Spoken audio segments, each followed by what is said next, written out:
Good morning. Welcome to the NFR round 3 recap with the professional amateur. I don't know if you can tell on the YouTube or not, but I'm changing cameras to a phone instead of a GoPro this time. Gonna see if it edits any better. So let's get into it. Stock name of the night, Gladiator's Hammer from Frontier Pro Rodeo. We all love the movie Gladiator. Maybe one of the most pump up movies of all time. Stage gets bucked off, more about that later, but stock name of the night, Gladiator's Hammer. Side note of the night, the guy opening the gate has to have 3 things: 20/20 vision, the fastest trigger finger ever, and nerves of steel. Because there's no way for $27,000 a night for all 15 of those guys that are doing timed events, and then also the girls in the breakaway rope in the same thing. I couldn't handle the pressure 15 times however many events there are. And then 20/20 vision, because some guys and or girls nods are like this. Some guys are like this. You know, it's like what is what? I mean, you have to ask them, like, you have to go up to them and say, hey, what's your nod gonna be? And then the trigger finger, as soon as they say yes, like, bam, like his has to be faster than this, right? Has to be faster than that. On to the recap. This is kind of a night of injuries. We really need to look into the injury report starting around 4, because it's gonna be interesting how many guys are, actually have to battle these next few days out with an injury. Bareback rating, Casey Field goes 90 points, wins the round. I said yesterday he was going 2 rounds, there's 1. So at least I didn't jinx him on that. But Richie Champion, I swear, that guy always has the big ride first. He goes 88.5, and then probably thinks he's going to win the round, especially being in the eliminator pen. He has blood running down his face. So not only is Champion think he's going to win, he's bleeding for it. All of a sudden, Casey Field just says, no, this round's mine. Oren Larson's horse, Southern Star, had a 100% buck-off rate up until last night. Oren rides it for 83.5. That was pretty badass. Cole Franks goes 85.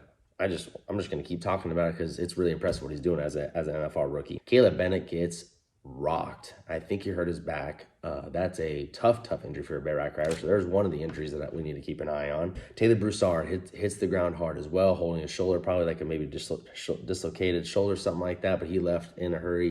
Clayton Bigelow was holding his side, maybe in rib injury. There's a third one you have to look out for. Jess Pope goes 88. Another check. Dude's #1 in the world now. I don't know if you're going to stop him. And then Tilden Hooper and Cole Rainier both ride the horses, stay in the average. Steer wrestling. Tristan Martin goes 3-7, first NFR, and gets a round win. There are some guys in here like Shad Mayfield has a world title, didn't have a round win. There's always those examples of guys coming in like to NFRs for a long time or have a world title and no round win, like Trey Yates won an average title, no round win, and good for Tristan Martin, 3-7, first NFR, good for him. Dirk barely breaks the barrier and had another great run. Still dangerous, still vying for that world title. Then of course Tyler Wags goes 3-8, just scary good, and he's always in contention for that title.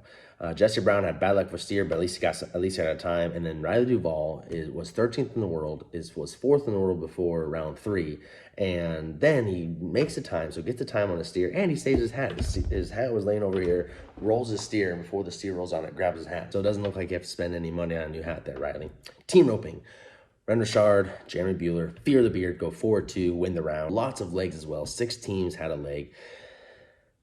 Clay Tryon, that is all I have to say, is just a deep breath. One of the best in the world, 3-time world champion, and he continues to struggle NFRs. He's 0-3.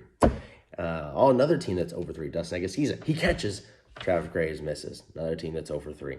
Caleb Jr. just go make a businessman run. Clay Smith and Jade Corkle go 4-9. Clay Smith is new heading world leader, and they're just probably going to win the world just because they're quietly just getting 4th, 3rd, and they're probably getting 2nd. They'll probably win around. They're just going to stay in average the entire time. Andrew Ward, Buddy Hawkins, my average pick, just continuing to knock him down.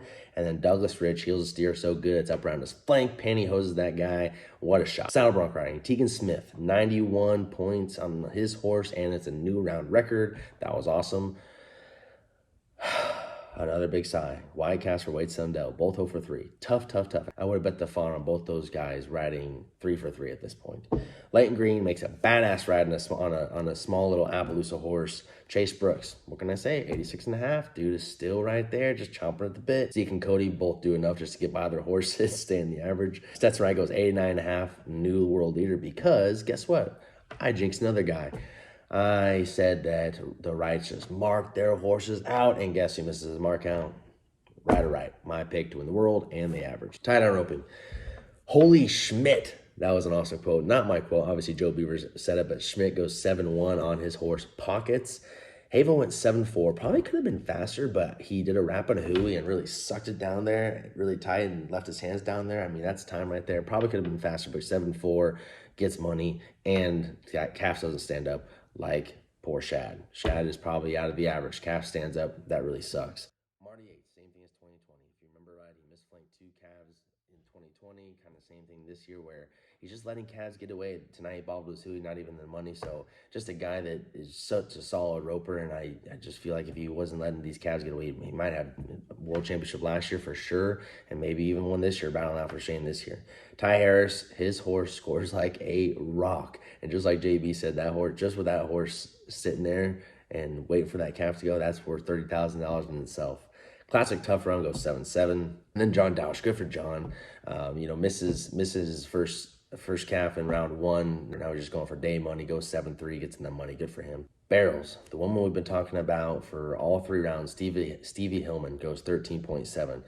We talked about her for the first 2 nights with having great runs and not perfect runs and still fast times. Finally gets that round win, and it still wasn't even a perfect run, so good for her. Lemon Drop is an awesome horse. Top 2 in the average, Cheyenne and Haley both hit barrels, so that makes it interesting. Brittany Posey-Tanazi, I don't know how to say her name, but we all know who I'm talking about. Switches horse, gets her horse vet cleared, and takes second in the round. Molly's horse is only a 5-year-old. That's incredible. Emma Miller also with the horse change, puts Changla in the bench. Sorry, buddy. But she's out of the money, but she also made a horse change. Interesting. Bulls. Creek Young, what a set of balls this kid has. There's only 4 qualified rides last night. This guy has one of them, so he's going to get a solid check. Says, yes, give me the re-ride, which is scary because if you buck off, then guess what? You have no money. Then rides his bull for 92 points and gets the round win. What a set of balls that kid has. Boudreaux Camel. I said he might have been hurt last night. No, he goes 89.5. Dusty Tuckness takes a hit. So last night, Nathan gets a hit. Tuckness takes a hit right after TB3, takes a spill, but God bless those guys. Once again, I'm just going to keep saying it for 10 nights in a row, God bless bullfighters. Roscoe had arguably the fastest buck off of all time. As soon as they opened the gate, that bull first jump and Roscoe was out of there.